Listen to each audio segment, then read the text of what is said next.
ఇంటికి ఒక పారిశ్రామికవేత్త ఉండాలన్నది తన లక్ష్యమని ముఖ్యమంత్రి చంద్రబాబు అన్నారు. అందులో భాగంగానే రానున్న ఏడాది కాలంలో 1,00,000 మంది మహిళలను పారిశ్రామికవేత్తలుగా చేసే కార్యక్రమం చేపట్టామని తెలిపారు. అంతర్జాతీయ మహిళా దినోత్సవం సందర్భంగా ప్రకాశం జిల్లా మార్కాపురంలో ఏపీ ప్రభుత్వం నిర్వహించిన కార్యక్రమంలో ఆయన ముఖ్య అతిథిగా పాల్గొన్నారు.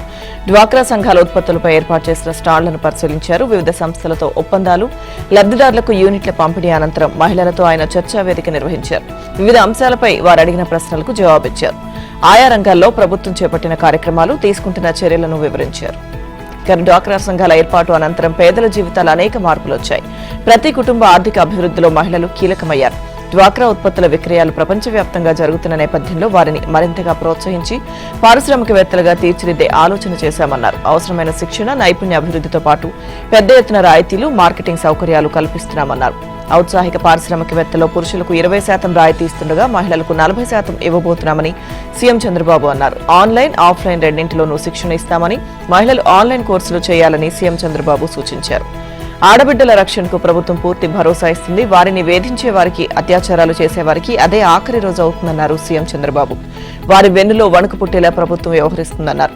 వారి ప్రవర్తనకు కారణమైన గంజాయి, డ్రగ్స్ పై ఉక్కుపాదం మోపుతున్నాం. మహిళల రక్షణ కోసం ఈ రోజే శక్తి టీం యాప్ ప్రారంభించాం. ఆపదలో ఉన్న వారు ఆ సేవలను వాడుకోవాలని సీఎం చంద్రబాబు సూచించారు.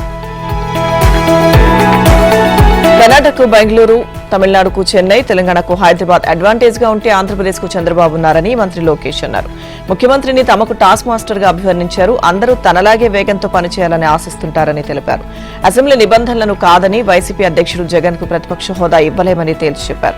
వైసీపీ ప్రభుత్వ హయాంలో చట్టాన్ని ఉల్లంఘించిన వారిపై చర్యలు తప్పవని హెచ్చరించారు. ఢిల్లీలో ఇండియా టుడే నిర్వహించిన కాంక్లేవ్ లో ఆయన పాల్గొన్నారు. సీనియర్ జర్నలిస్ట్ రాజ్దీప్ సర్దేశాయ్ అడిగిన ప్రశ్నలకు సమాధానాలిచ్చారు. జగన్ వైసీపీ నాయకుడు. శాసనసభలో ప్రతిపక్ష హోదా ఉండాలంటే మొత్తం సభ సంఖ్యాబలంలో 10% ఉండాలని నిబంధనలు చెబుతున్నాయి. వాటిని కాదని ఆయనకు ప్రతిపక్ష హోదా ఇవ్వలేమని స్పష్టం చేశారు. వైసీపీ ప్రభుత్వ హయాంలో తనపైనే అక్రమంగా 23 కేసులు నమోదు చేశారని, ఎస్సీ ఎస్టీ అట్రాసిటీతో పాటు హత్యాయత్నం కేసులు సైతం పెట్టారని తెలిపారు. జగన్ సీఎంగా ఉన్నప్పుడు ఏపీలో ఎవరికీ నిరసన తెలిపేందుకు అవకాశం లేదని, తమ ఇంటికే తాళ్లు కట్టారని చెప్పారు. ఇప్పుడు జగన్ ఎక్కడికైనా స్వేచ్ఛగా వెళ్తున్నారని అన్నారు. వైసీపీ పాలనలో పెద్ద ఎత్తున మద్యం అక్రమాలు, విచ్చలవిడిగా ఇసుక అక్రమ తవ్వకాలు జరిగాయి. ఇసుక అక్రమ తవ్వకాలపై సుప్రీంకోర్టులో కేసు నడుస్తోందని గుర్తు చేశారు. తమిళనాట భాషా యుద్ధం జరుగుతున్న నేపథ్యంలో కేంద్రం ఏ భాషను రాష్ట్రాలపై రుద్దదని స్పష్టం చేశారు. తనను తాను 3వ తరం రాజకీయ నాయకుడిగా ఎప్పుడూ భావించలేదని లోకేష్ చెప్పారు. తానొక టీడీపీ కార్యకర్తగానే భావిస్తున్నారు. సీఎం చంద్రబాబుకు కొడుకును కావడం వల్ల 10 రెట్లు ఎక్కువ కష్టపడాల్సి వస్తుందని, ఆయన ప్రతిరోజు తనను గమనిస్తూనే ఉంటారని తెలిపారు. మహిళా దినోత్సవం ఈ ఒక్కరోజు మాత్రమే కాదని ప్రతిరోజు జరుపుకోవాలని లోకేష్ ఆకాంక్షించారు. టీడీపీలో ఎమ్మెల్సీ పదవుల కోసం ఆశావహుల జాబితా చాలా పెద్దగానే కనిపిస్తోంది. 4 స్థానాలకు ఏకంగా సుమారు 25 మందికి పైగా రేసులో ఉన్నారు. దీంతో అభ్యర్థులను ఖరారు చేసేందుకు టీడీపీలో భారీ కసరత్తు నడుస్తోంది. ఎమ్మెల్యేల కోటాలో ఎమ్మెల్సీ ఎన్నికలకు నామినేషన్లు వేసేందుకు రేపు ఆఖరి రోజు. గడువు దగ్గర పడడంతో ఆశావహుల్లో తీవ్ర ఉత్కంఠ నెలకొంది. ఇవాళ అభ్యర్థులను ఖరారు చేసే అవకాశం ఉంది. ప్రస్తుతం ఎన్నికలు జరుగుతున్న 5 స్థానాల్లో ఒకదాన్ని జనసేన నాయకుడు నాగబాబుకు కేటాయించడం, ఆయన నామినేషన్ దాఖలు చేయడం కూడా జరిగిపోయింది. మిగిలిన 4 స్థానాలను టీడీపీ అభ్యర్థులకే కేటాయించనున్నారు. ప్రస్తుతం ఖాళీ అయిన ఎమ్మెల్సీ స్థానాల్లో 4 బీసీ, 1 కాపు సామాజిక వర్గం నేతలున్నారు. 1 స్థానాన్ని జనసేన కోటాలో కాపు సామాజిక వర్గం ద్వారా భర్తీ చేస్తున్నారు. మిగిలిన 4 స్థానాల్లో ఈసారి బీసీ, ఎస్సీలకు ప్రాధాన్యం ఇవ్వాలని టీడీపీ అధిష్టానం భావిస్తోంది. ఎమ్మెల్సీ సీట్ల ఖరారులో సీనియర్లకు ప్రాధాన్యం ఇస్తారా లేక జూనియర్లను ప్రోత్సహిస్తారా అన్న చర్చ టీడీపీలో జరుగుతోంది. మంత్రివర్గ కూర్పులో అధిక శాతం జూనియర్లకు అవకాశం కల్పించారు. మండలిలో 2027 వరకు వైసీపీ ఆధిపత్యం కొనసాగనున్న నేపథ్యంలో సీనియర్లకు బలంగా గళం వినిపించే వారికి అవకాశం ఇవ్వాలని పార్టీ పెద్దలు యోచిస్తున్నారు. వీరిలోనూ ప్రాంతాలు, సామాజిక వర్గాల వారీగా కసరత్తు చేసి అభ్యర్థులను ఖరారు చేయనున్నారు. రాజధాని అమరావతి, ఏపీ సరిహద్దు జిల్లా శ్రీకాకుళంలో అంతర్జాతీయ గ్రీన్ఫీల్డ్ ఎయిర్పోర్ట్లను నిర్మించాలని కూటమి ప్రభుత్వం నిర్ణయించింది. అమరావతిలో అంతర్జాతీయ విమానాశ్రయం నిర్మిస్తే ప్రపంచ స్థాయి సంస్థలు నేరుగా ఇక్కడికి చేరుకుని పెట్టుబడులకు అనువైన ప్రాంతాలను ఎంపిక చేసుకునే వీలుంటుందని భావిస్తోంది. అమరావతిలోని సెక్రటేరియట్లో సీఎంతో సమావేశమై పెట్టుబడుల ప్రతిపాదనలకు తక్షణం గ్రీన్ సిగ్నల్ పొందేందుకు అనువుగా ఉంటుందని యోచిస్తోంది. అలాగే భోగాపురం అంతర్జాతీయ గ్రీన్ఫీల్డ్ విమానాశ్రయానికి సమీపంలోనే శ్రీకాకుళం జిల్లాలో మరో ఎయిర్పోర్ట్ నిర్మించాలని నిర్ణయించింది. ప్రభుత్వ ఆలోచనను కార్యరూపంలోకి తెచ్చేందుకు ఆంధ్రప్రదేశ్ విమానాశ్రయ అభివృద్ధి సంస్థ సాంకేతిక, ఆర్థిక అంశాల సాధ్యాసాధ్యాలపై నివేదికను సమర్పించేందుకు నోటిఫికేషన్ జారీ చేసింది. ఈ గ్రీన్ఫీల్డ్ విమానాశ్రయాల నిర్మాణానికి సంబంధించిన టీఎఫ్ఆర్ను వేసేందుకు గాను బిడ్లను పిలిచింది. బిడ్ల దాఖలకు 32 వారాలు గడువిచ్చింది. విమానాశ్రయాల నిర్మాణానికి అనువైన ప్రదేశంతో పాటు ఆర్థికంగా వ్యాపార అభివృద్ధి అవకాశాలను గుర్తించాలని ఏపీఐడీసీఎల్ కోరింది. ఇక ఈ విమానాశ్రయాల సదుపాయాలను వినియోగించుకునే వారి సంఖ్య సమీప భవిష్యత్తులో ఏ మేరకు పెరుగుతుంది, వాణిజ్యం, సరుకు రవాణాకు అవకాశాలు ఎలా ఉంటాయో కూడా అంచనా వేయాలని కోరింది. ఏపీలో మౌలిక సదుపాయాలను అభివృద్ధి చేయడంలో భాగంగా విమానాశ్రయ నిర్మాణాలను చేపట్టాలని సీఎం చంద్రబాబు యోచిస్తున్నారు. మాజీ మంత్రి వైఎస్ వివేకానందరెడ్డి హత్య కేసులో ప్రత్యక్ష సాక్షి రంగన మృతదేహానికి రీపోస్ట్ మార్టం నిర్వహించారు. పులివెందులలోని బాక్రాపురం శ్మశాన వాటికలో మృతదేహాన్ని వెలికి తీసి తిరుపతి నుంచి వచ్చిన ఫోరెన్సిక్ నిపుణులు, కడప రిమ్స్ మెడికల్ కళాశాల వైద్య నిపుణుల ఆధ్వర్యంలో శవపరీక్ష చేశారు.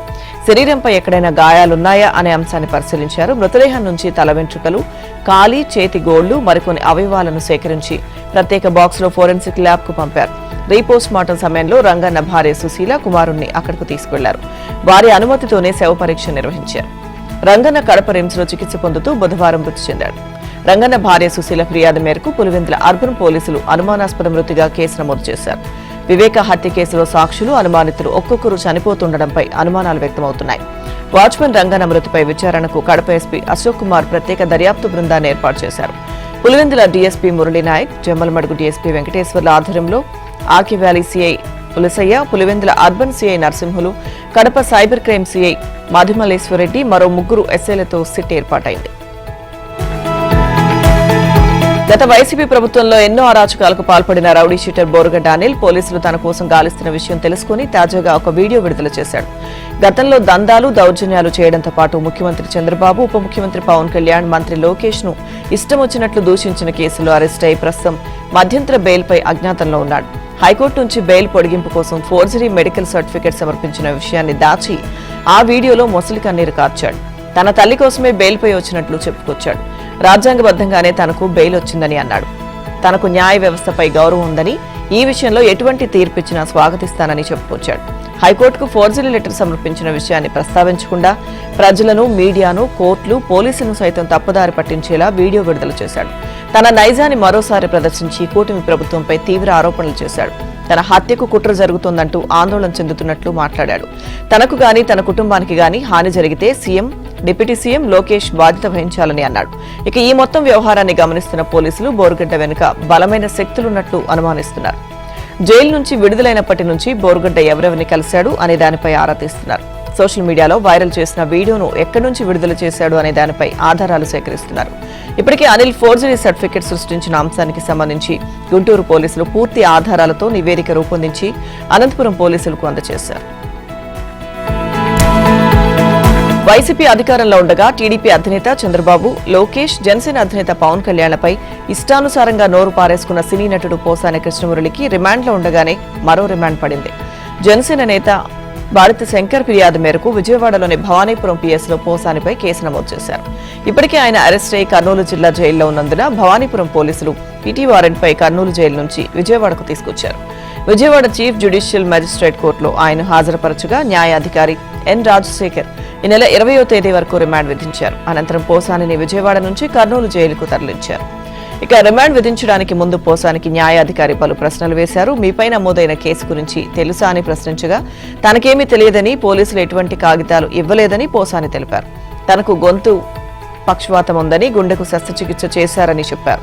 తనకు శిక్ష విధించినా విధించకపోయినా విజయవాడలోనే ఉంచాలని విజ్ఞప్తి చేశారు. తనపై పోలీసులు అన్యాయంగా కేసులు నమోదు చేశారని, ఎక్కడెక్కడో తిప్పుతున్నారని ఫిర్యాదు చేశారు. అయితే పీటీ వారెంట్పై హాజరుపరిచినందున తానేమీ చేయలేనని న్యాయాధికారి పేర్కొన్నారు. ఏమైనా సమస్యలుంటే రెగ్యులర్ కోర్టులో బెయిల్ పిటిషన్ దాఖలు చేసుకోవాలని సూచించారు. ఆరోగ్య సమస్యలుంటే జైల్లో వైద్యాధికారులకు చూపించుకోవాలన్నారు. రాబోయే రోజుల్లో ప్రతి మండల కేంద్రంలో మహిళా స్వయం సహాయక సంఘాల ఆధ్వర్యంలో రైస్ మిల్లులు, గోదాంలు ఏర్పాటు చేసే బాధ్యతను తాను తీసుకుంటానని సీఎం రేవంత్ చెప్పారు. ఐకేపీ కేంద్రాల ద్వారా కొనుగోలు చేస్తున్న వడ్లను రాబోయే రోజుల్లో వారే నిల్వ చేసుకునేలా స్థలాలు ఇచ్చి గోదాంలు కట్టిస్తామని తెలిపారు. అలాగే ఆ వడ్లను మిల్లింగ్ చేసి రాష్ట్ర ప్రభుత్వానికి, ఎఫ్సీఐకి సరఫరా చేసే బాధ్యతను మహిళా సంఘాలకి అప్పగిస్తామని వెల్లడించారు. ఇందుకు మండలానికి రైస్ మిల్లు నిర్మించి మహిళా సంఘాలకు ఇస్తామని తెలిపారు. అంతర్జాతీయ మహిళా దినోత్సవం సందర్భంగా మంత్రి సీతక్క అధ్యక్షతన సికింద్రాబాద్ పరేడ్ మైదానంలో 1,00,000 మంది మహిళలతో నిర్వహించిన ఇందిరా మహిళా శక్తి సమావేశంలో సీఎం రేవంత్ రెడ్డి ఇందిరా మహిళా శక్తి మిషన్ 2025 పాలసీని ఆవిష్కరించారు. 2,82,552 మహిళా సంఘాలకు 22,794 కోట్ల చెక్కును అందజేశారు. మహిళలకు 31 పెట్రోల్ బంకులు, 128 సోలార్ ప్లాంట్స్ అందించారు. మహిళా స్వయం సహాయక సంఘాల సభ్యులకు లోన్ బీమా, ప్రమాద బీమా పథకాల కింద 44.80 కోట్ల చెక్కును అందజేశారు. ఇక మహిళా సంఘాల ఆధ్వర్యంలో టీజీఎస్ ఆర్టీసీలో నడిపే 20 బస్సులను జెండా ఊపి ప్రారంభించారు. 1 కోటి మందిని కోటీశ్వర్లను చేద్దామా అంటూ మహిళలతో సీఎం రేవంత్ రెడ్డి నినాదాలు చేయించారు. ఐకేపీ కేంద్రాల నుంచి వడ్లు తీసుకుంటున్న కొందరు మిల్లర్లు పందికొక్కుల్లా వాటిని కాజేస్తున్నారు. వాటిని తిరిగి ఇవ్వడం లేదు, లెక్కలు చెప్పడం లేదన్నారు సీఎం రేవంత్ రెడ్డి. ఆ దొంగలను వదలం, వారికి బుద్ధి చెప్తామని అన్నారు. ఇక ఎస్ఎల్బీసీలో టనెల్ కూలి మనుషులు చనిపోతే బీఆర్ఎస్ నాయకులు పైశాచిక ఆనందం పొందుతున్నారని అన్నారు. రోడ్డు ప్రమాదంలో ఎవరైనా చనిపోయినా, కాలేజ్ కూలినా, పంట ఎండినా రేవంత్ ను తిట్టవచ్చంటూ తనను తిట్టడంలో పైశాచిక ఆనందం పొందుతున్నారు. వాళ్ళు ఎందుకంత పైశాచిక ఆనందం పొందుతున్నారు? పైశాచిక ఆనందంతో ఎవరూ బాగుపడిన దాఖలాలు లేవు. అది రాష్ట్రానికి మంచిది కాదు అంటూ సీఎం రేవంత్ ఆగ్రహం వ్యక్తం చేశారు. వీరంతా రాజకీయాల్లో పోటీ పడాలి. రాబోయే రోజుల్లో లోక్సభ, అసెంబ్లీలోనూ మహిళలకు 33% సీట్లు ఇచ్చే పరిస్థితి వస్తుంది. అందుకే మహిళలు నాయకత్వ లక్షణాలు పెంపొందించుకుని చట్టసభల్లో అడుగు పెట్టాలని ముఖ్యమంత్రి రేవంత్ రెడ్డి విద్యార్థినులకు పిలుపునిచ్చారు. మహిళలకు రాజకీయాల్లో రిజర్వేషన్లు ఉండాలని రాజీవ్ గాంధీ ఆకాంక్షించారని, అందుకే స్థానిక సంస్థలో రిజర్వేషన్లు తీసుకొచ్చారని గుర్తు చేశారు. హైదరాబాద్ కోటిలోని చాక్లి ఐలమ్మ మహిళా విశ్వవిద్యాలయం నూతన భవనాలకు శనివారం ఆయన శంకుస్థాపన చేశారు. వర్సిటీ అభివృద్ధి పనుల కోసం 500 కోట్లు కేటాయించామన్నారు సీఎం రేవంత్ రెడ్డి. అంతర్జాతీయ స్థాయిలో ఆక్స్ఫర్డ్, స్టాన్ఫోర్డ్ యూనివర్సిటీలతో మీరు పోటీ పడాలని అన్నారు. డాక్టర్లు, ఇంజనీర్లు, ఐపీఎస్, ఐఏఎస్లుగా రాణించి రాజీవ్ కళల్ని నిజం చేయాలని సూచించారు. తెలంగాణలో మహిళలకు ఐఏఎస్, ఐపీఎస్లుగా అవకాశం వస్తే తమ నైపుణ్యాన్ని ప్రదర్శిస్తూ చిత్తశుద్ధితో ఆదర్శంగా నిలుస్తున్నారని చెప్పారు. మహిళలు వ్యాపార రంగంలో రాణించడానికి ప్రభుత్వం ప్రోత్సహిస్తుందని చెప్పారు. 2.5 ఏళ్లలో వర్సిటీలో నిర్మాణాలు పూర్తి కావాలని, నిధులకు ఇబ్బంది లేకుండా చూసుకునే బాధ్యత తనదని తెలిపారు. రీజనల్ రింగ్ రోడ్ ఉత్తర భాగం పనులకు త్వరలో ప్రధాని మోదీ భూమి పూజ చేయనున్నారని కేంద్ర మంత్రి, బీజేపీ రాష్ట్ర అధ్యక్షుడు కిషన్ రెడ్డి తెలిపారు. ఈ రోడ్డును కేంద్రం సూత్రప్రాయంగా మంజూరు చేసిందని, కేబినెట్ ఆమోదానికి రంగం సిద్ధమవుతోందని చెప్పారు. Public private partnership appraisal committee ఏర్పాటు, కేబినెట్ ఆమోదం కోసం ప్రక్రియ ప్రారంభం, ఆర్థిక విభాగానికి సంబంధించి త్రైపాక్షిక ఒప్పందం అంశాలపై కేంద్ర రవాణా శాఖ మంత్రి నితిన్ గడ్కరీని ఇటీవలే కోరామని తెలిపారు. ఆయన వెంటనే స్పందించి అప్పటికప్పుడు ఆదేశాలు ఇచ్చారని పేర్కొన్నారు. ఇక ఆర్ఆర్ఆర్ ఉత్తర భాగం పనులకు 18,750 కోట్లు అవసరమవుతాయని అంచనా వేసినట్లు వెల్లడించారు. ఆర్ఆర్ఆర్ను జాతీయ రహదారిగా గుర్తించాల్సిందిగా గడ్కరీని కోరినట్లు తెలిపారు. రాష్ట్ర వ్యాప్తంగా 6,200 కోట్లతో చేపట్టిన 10 జాతీయ రహదారుల నిర్మాణం పూర్తయిందని, వీటిని పార్లమెంట్ సమావేశాల అనంతరం గడ్కరీ ప్రారంభిస్తారని చెప్పారు. ఇక ట్రిపుల్-ఆర్కు రాష్ట్ర ప్రభుత్వం 2,000 కోట్ల డిపాజిట్ చేయాల్సి ఉండగా కేవలం 100 కోట్లు మాత్రమే ఇచ్చి కేంద్రాన్ని బ్లాక్మెయిల్ చేస్తుందని ఆరోపించారు. దీనిపై తాను ముఖ్యమంత్రికి లేఖ రాస్తే జవాబు రాలేదని అన్నారు. తమ వద్ద అన్ని నిధులు లేవని, ప్రస్తుతానికి 100 కోట్లు జమ చేస్తామని, భూసేకరణ ప్రక్రియ ప్రారంభమైన తర్వాత పరిస్థితిని బట్టి మిగతా నిధులు జమ చేస్తామని ఆర్ఎండ్బీ మంత్రి కోమటిరెడ్డి తనకు లేఖ రాశారు. సాధారణంగా అయితే 100% నిధులు ఒక రాష్ట్ర ప్రభుత్వం డిపాజిట్ చేస్తేనే కేంద్రం ఆయా ప్రాజెక్టులకు ప్రారంభిస్తుంది. కానీ తెలంగాణ ఆర్థిక పరిస్థితి బాగలేదని కేంద్ర మంత్రి గడ్కరీని తాను ఒప్పిస్తే ఆయన అంగీకరించారు. ఇదంతా జరిగింది రేవంత్ సీఎం అయిన కొత్తలో అని కిషన్ రెడ్డి వివరించారు. కేంద్రం నుంచి రాష్ట్రానికి రావాల్సిన వివిధ ప్రాజెక్టులు, అభివృద్ధి పనుల అనుమతులు, నిధులు, విభజన సమస్యల పరిష్కారం కోసం రాజకీయాలకు అతీతంగా ఎంపీలంతా ఏకం కావాలని తెలంగాణ డిప్యూటీ సీఎం మల్లు భట్టి విక్రమార్క పిలుపునిచ్చారు. తెలంగాణకు రావాల్సిన నిధులు, అనుమతులు గత దశాబ్ద కాలంలో పెండింగ్లో ఉండిపోయాయని తెలిపారు. వీటిని రాబట్టడానికి గత బీఆర్ఎస్ ప్రభుత్వం 10 ఏళ్ల కాలంలో పెద్దగా ప్రయత్నాలు చేయలేదని ఆరోపించారు. కాంగ్రెస్ అధికారంలోకి వచ్చిన తర్వాత గట్టిగా ప్రయత్నం చేసినా ఫలితం ఉండడం లేదన్నారు. వీటిని సాధించుకోవడానికి రాష్ట్ర ప్రయోజనాల దృష్ట్యా అన్ని పార్టీలు ఏకం కావాల్సిన అవసరం ఉందని పేర్కొన్నారు. డిప్యూటీ సీఎం అధ్యక్షతన ప్రజాభవన్లో ఎంపీల సమావేశం జరిగింది. ఈ సమావేశానికి సీఎం రేవంత్ రెడ్డి ముఖ్య అతిథిగా హాజరు కావాల్సి ఉండగా ఆయన రాలేకపోయారు. కేంద్ర మంత్రులు కిషన్ రెడ్డి, బండి సంజయ్ కూడా హాజరు కాలేదు. బీజేపీ, బీఆర్ఎస్ పార్టీలకు చెందిన రాజ్యసభ, లోక్సభ సభ్యులు కూడా హాజరు కాలేదు. ఎంపీల సమావేశం నిర్వహిస్తున్నట్లుగా తమకు చాలా తక్కువ సమయంలో చెప్పారని, తాము ముందస్తుగా నిర్ణయించిన కార్యక్రమాలకు హాజరు కావాల్సి ఉన్నందున సమావేశానికి రాలేకపోతున్నామంటూ కేంద్ర మంత్రి కిషన్ రెడ్డి లేఖ రాశారు. తెలంగాణ సమస్యలు, ప్రాజెక్టుల గురించి పార్లమెంట్లో అన్ని పార్టీల ఎంపీలు ప్రస్తావించాలన్న ఉద్దేశంతో ఈ సమావేశాన్ని ఏర్పాటు చేశామని భట్టి విక్రమార్క తెలిపారు. రాజకీయ ప్రయోజనాల కోసం దీన్ని ఏర్పాటు చేయలేదని అన్నారు. ప్రత్యేక రాష్ట్రం ఏర్పడి దశాబ్ద కాలమైనా కేంద్రం నుంచి, ఆంధ్రప్రదేశ్ నుంచి రావాల్సిన బకాయిలు రావడం లేదని చెప్పారు. ఎంపీలంతా కలిస్తేనే వీటిని సాధించేందుకు అవకాశం ఉంటుందని పేర్కొన్నారు. దేశీయంగా ఎలక్ట్రిక్ వాహనాల తయారీ, మౌలిక వసతుల కల్పనపై కేంద్రం ప్రత్యేక దృష్టి సారించిందని కేంద్ర రైల్వే, సమాచార, ఐటీ శాఖ మంత్రి అశ్విని వైష్ణవ్ చెప్పారు. దేశంలో స్టీల్, రసాయనాల మాదిరిగా బ్యాటరీ, సెల్ టెక్నాలజీపై నూతన పరిశోధనలు జరగాల్సిన అవసరం ఉందన్నారు. మహబూబ్ నగర్ లోని దేవటిపల్లి ఐటీ కారిడార్లో 3,225 కోట్ల పెట్టుబడులతో ఏర్పాటు కానున్న అమర్రాజా గిగా ఫ్యాక్టరీ 1 నిర్మాణ పనులకు రాష్ట్ర ఐటీ శాఖ మంత్రి దుద్దిళ్ల శ్రీధర్ బాబు, ఎంపీడీకే అరుణ, స్థానిక ఎమ్మెల్యే ఎన్ఎం శ్రీనివాసరెడ్డి, అమర్రాజా పరిశ్రమల చైర్మన్ గల్లా జయదేవ్లతో కలిసి శంకుస్థాపనలు చేశారు. ఇందులో 1900 కోట్లతో నిర్మించనున్న అమర్రాజా గిగా ఫ్యాక్టరీ 1, 800 కోట్లతో ఆల్ట్మిన్ ప్రైవేట్ లిమిటెడ్ కంపెనీ, 502 కోట్లతో లోహం మెటీరియల్స్ ప్రైవేట్ లిమిటెడ్ కంపెనీ, 25 కోట్లతో చేపట్టే సెల్ ఎనర్జీ కంపెనీ నిర్మాణ పనులకు కేంద్ర మంత్రి శంకుస్థాపనలు చేశారు. ప్రధాని నరేంద్ర మోదీ తెలంగాణ అభివృద్ధికి కట్టుబడి ఉన్నారని, కేంద్రం ప్రవేశపెట్టిన రైల్వే బడ్జెట్లో తెలంగాణ రైల్వేకు 5,337 కోట్ల నిధులు కేటాయించారని అశ్విని వైష్ణవ్ గుర్తు చేశారు. అమరాజా పరిశ్రమలో మహిళా ఉద్యోగులు 400 మంది ఉండడం అభినందనీయమన్నారు. పారిశ్రామికవేత్తలు, పెట్టుబడిదారులకు రాష్ట్ర ప్రభుత్వం పూర్తిగా అండగా ఉంటుందన్నారు రాష్ట్ర ఐటీ శాఖ మంత్రి దుద్దిళ్ల శ్రీధర్ బాబు. తెలంగాణలో సెమీ కండక్టర్స్ పరిశ్రమల అభివృద్ధికి కేంద్ర మంత్రి సహకరించాలని కోరారు. కాజీపేటను రైల్వే డివిజన్ గా ఏర్పాటు చేయడంతో పాటు రాష్ట్రానికి కొత్త రైల్వే లైన్లను మంజూరు చేయాలని తెలంగాణ మంత్రులు, ఎంపీలు రైల్వే మంత్రి అశ్విని వైష్ణవ్ను కోరారు. మంత్రి కోమటిరెడ్డి వెంకటరెడ్డి ఆధ్వర్యంలో మంత్రులు సీతక్క, కొండా సురేఖ, ఎంపీలు చామల కిరణ్ కుమార్, కడియం కావ్య కేంద్ర మంత్రిని శంషాబాద్ విమానాశ్రయంలో కలిసి వినతి పత్రాలు అందించారు. తెలంగాణకి కొత్త రైల్వే లైన్లను మంజూరు చేయడంతో పాటు వాటిని పూర్తిగా రైల్వే నిధులతోనే నిర్మించేలా సహకరించాలని, ప్రస్తుతం కాజీపేటలో కొనసాగుతున్న రైల్వే తయారీ యూనిట్ పనులు వేగవంతం చేసి ప్రారంభించేలా చర్యలు తీసుకోవాలని కేంద్రాన్ని కోరామన్నారు మంత్రి కోమటిరెడ్డి. వరంగల్ చుట్టూ నిర్మిస్తున్న రింగ్ రోడ్ నిర్మాణంతో పాటు రింగ్ రైలును నిర్మించే అంశంపై కేంద్ర మంత్రి సానుకూలత వ్యక్తం చేశారని తెలిపారు. కాగా మార్కెట్ నిర్మాణం కోసం వరంగల్ మండలం గిర్మాజుపేటలో సర్వే నెంబర్ 8లోని రైల్వేకి చెందిన స్థలంలో 1.10 ఎకరాలు కేటాయించేందుకు చర్యలు తీసుకోవాలని మంత్రి కొండా సురేఖ రైల్వే మంత్రికి సమర్పించిన వినతి పత్రంలో కోరారు. గిర్మాజుపేట గ్రామంలోని రైల్వే అండర్ బ్రిడ్జ్ కి సమీపంలో నిరంతర వీధి వ్యాపార కార్యకలాపాలు కొనసాగడంతో ఈ ప్రాంతం నుంచి వచ్చి వెళ్లే పాదచారులు, వాహనదారులు తీవ్ర ఇబ్బందులకు గురవుతున్నారని అన్నారు. లేఅవుట్ క్రమబద్దీకరణ పథకం కింద దరఖాస్తుదారులకు రాయితీ ఇచ్చినా పెద్దగా స్పందన లేకపోవడంతో సోమవారం తెలంగాణ వ్యాప్తంగా సదస్సులు నిర్వహించి ఈ పథకం గురించి ప్రచారం చేయాలని సంబంధిత శాఖల అధికారులను ప్రభుత్వం ఆదేశించింది. ఈ మేరకు కలెక్టర్లు, మున్సిపల్ కమిషనర్లు, రిజిస్ట్రేషన్ శాఖ అధికారులు చేపట్టాల్సిన కార్యక్రమాలపై దిశానిర్దేశం చేసినట్లు తెలిసింది. వీడియో కాన్ఫరెన్స్ లో ఇదే అంశంపై అధికారులు సుదీర్ఘంగా చర్చించారు. ఈ నెలాఖరు వరకు ఎల్ఆర్ఎస్ రాయితీ పథకం అమల్లో ఉంటుంది. శనివారం నాటికి 8 రోజుల వ్యవధిలో దాదాపు 8,000 దరఖాస్తులను ఆమోదించారు. తెలంగాణ వ్యాప్తంగా ఎల్ఆర్ఎస్ కోసం ఇప్పటికీ 25.68 లక్షల దరఖాస్తులు రాగా వాటిలో ఆటోమేటిక్ ఫీజు జనరేట్ అయినవి 19 లక్షల వరకు ఉన్నాయి. ఇంత పెద్ద సంఖ్యలో దరఖాస్తులు కనిపిస్తున్నా 25% రాయితీని సద్వినియోగం చేసుకునేందుకు దరఖాస్తుదారులు ముందుకు రావడం లేదు. ఈ నేపథ్యంలోనే దరఖాస్తుదారులు రాయితీ పథకాన్ని వినియోగించుకునేలా ప్రోత్సహించేందుకు సోమవారం తెలంగాణ వ్యాప్తంగా సదస్సులు నిర్వహించాలని ప్రభుత్వం నిర్ణయించింది. ఈ సదస్సులో కలెక్టర్లు, జిల్లా రిజిస్ట్రార్లు, మున్సిపల్ కమిషనర్లు, పట్టణ ప్రణాళిక అధికారులు పాల్గొనాలని రియల్ ఎస్టేట్ నిర్వాహకులు, ఏజెంట్లు, లేఅవుట్లు వేసిన యజమానులు, దరఖాస్తుదారులను సదస్సులకు వచ్చేలా ప్రోత్సహించాలని ఆదేశించింది. సమాజ నిర్మాణానికి నిజమైన వాస్తుశిల్పి స్త్రీమూర్తి అని డిప్యూటీ సీఎం పవన్ కళ్యాణ్ కొనియాడారు. అంతర్జాతీయ మహిళా దినోత్సవం సందర్భంగా శక్తి స్వరూపిణి అయిన ప్రతి స్త్రీమూర్తికి మనస్ఫూర్తిగా శుభాకాంక్షలు తెలిపారు. మహిళలు ఆర్థికంగా స్వావలంబన సాధించేందుకు ప్రత్యేక కార్యక్రమాన్ని రూపొందించి 11.5 లక్షల మందికి దాదాపు 4,000 కోట్ల ప్రయోజనాలు కల్పించే దిశగా అడుగులు వేస్తున్నామని చెప్పారు. కాగా మహిళా దినోత్సవం సందర్భంగా మంత్రి సత్యకుమార్ నారీశక్తికి శుభాకాంక్షలు తెలిపారు. విజయనగరం, బాపట్ల జిల్లాలో నిర్వహించిన కార్యక్రమాల్లో హోంమంత్రి వంగల్పూడి అనిత, మంత్రులు పార్థసారథి, అనగాని సత్యప్రసాద్ ముఖ్య అతిథులుగా పాల్గొన్నారు.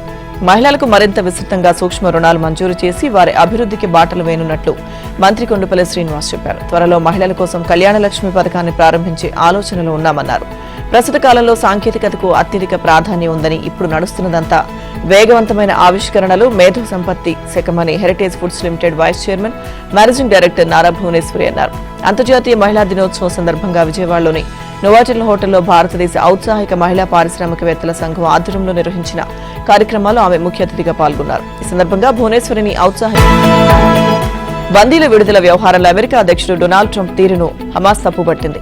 ఆయన ద్వంద్వ ప్రమాణాలు పాటిస్తున్నారని ఆరోపించింది. తాము చర్చలకు సిద్ధంగా ఉన్నప్పటికీ తమపై ఒత్తిడి తెచ్చేలా ప్రయత్నాలు జరుగుతున్నాయని హమాస్ ప్రతినిధి ముషీర్ అల్ మస్రీ వ్యాఖ్యానించినట్లు అంతర్జాతీయ మీడియా కథనాలు పేర్కొన్నాయి. అమెరికా అధికారులు హమాస్తో నేరుగా చర్చలు జరుపుతున్నట్టు శ్వేతసౌధం ధృవీకరించిన వేళ ముషీర్ అల్ మస్రీ ఈ వ్యాఖ్యలు చేశారు. గాజాలో స్థిరత్వం సాధించేందుకు అమెరికాతో హమాస్ చర్చలు జరుపుతోంది. కానీ గాజాలో కాల్పుల విరమణ అంశం ప్రమాదకరంగానే ఉంది. చర్చలకు సిద్ధంగా ఉన్నా కూడా తమపై ఒత్తిడి పెంచేందుకు ప్రయత్నాలు జరుగుతున్నాయన్నారు. ఇక ఈ సంధిని పొడిగించి గాజాకు అందాల్సిన కీలక సహాయాన్ని అడ్డుకునేందుకు ఇజ్రాయెల్ కుట్ర పన్నుతోంది. హమాస్ మాత్రం బందీల సమస్యను పరిష్కరించాలనుకుంటోందని పేర్కొన్నారు. 8 ఏళ్ల తర్వాత జరుగుతున్న ఐసీసీ ఛాంపియన్స్ ట్రోఫీ ఆఖరి అంకానికి చేరింది. ఇవాళ జరిగే ఫైనల్లో న్యూజిలాండ్ భారత్ ఎదుర్కోబోతోంది. టీమిండియాకి ఇది వరుసగా 3వ సిటీ ఫైనల్ కాగా టోర్నీలో ఇప్పటిదాకా భారత్ 2 సార్లు విజేతగా నిలిచింది. 2013లో భారత్ చివరిసారి గెలిచింది. ఇక తాజా టోర్నీలో బంగ్లాదేశ్, పాకిస్తాన్, న్యూజిలాండ్, ఆస్ట్రేలియాపై గెలిచి రోహిత్ సేన పూర్తి ఆత్మవిశ్వాసంతో ఉంది. అటు కివీస్ కూడా గ్రూప్ దశలో భారత్ చేతిలో మాత్రమే ఓడింది. దీనికి తోడు 2000లో భారత్ పైన గెలిచి తమ ఏకైక టైటిల్ దక్కించుకోవడం కివీస్ కు సానుకూల అంశం. అలాగే ఐసీసీ నాకౌట్ మ్యాచ్ లోనూ భారత్ పై 3-1తో కివీస్ జట్టు ఆధిక్యంలో ఉంది. అందుకే భారత్ ఏమాత్రం అలసత్వం ప్రదర్శించినా కప్ చేజారిపోతుంది. కొండంత అండగా స్పిన్నర్లు, స్టార్ పేసర్ బుమ్రా లేని లోటును ఏమాత్రం తెలియనివ్వకుండా భారత జట్టు ఛాంపియన్స్ ట్రోఫీలో అదరగొడుతోంది. దీనికి కారణం జట్టులోని 4 స్పిన్నర్లే. కుడి ఎడమ కాంబినేషన్ లో వరుణ్ చక్రవర్తి, కుల్దీప్ యాదవ్ ప్రత్యర్థి బ్యాటర్లను తమ ఉచ్చులో బిగిస్తున్నారు. కివీస్తో గ్రూప్ మ్యాచ్ లో వరుణ్ చేసిన మాయాజాలం చూశాం. అయితే గత 2 మ్యాచ్ల్లో కుల్దీప్ పెద్దగా ఆకట్టుకోలేకపోయాడు. అతడి స్థానంలో పేసర్లు హర్షిత్ లేక హర్షదీప్లలో ఒకరికి చోటిస్తారన్నది చూడాలి. అటు కుడి చేతి వాటం బ్యాటర్లపై జడేజా, అక్షర్ ప్రభావం చూపుతున్నారు. అలాగే మధ్య ఓవర్లలో ఖచ్చితమైన లెంగ్త్ తో కట్టడి చేస్తున్నారు. కివీస్ ఆసీస్ పైన 4 స్పిన్నర్లతో బరిలోకి దిగి ఫలితం రాబట్టారు.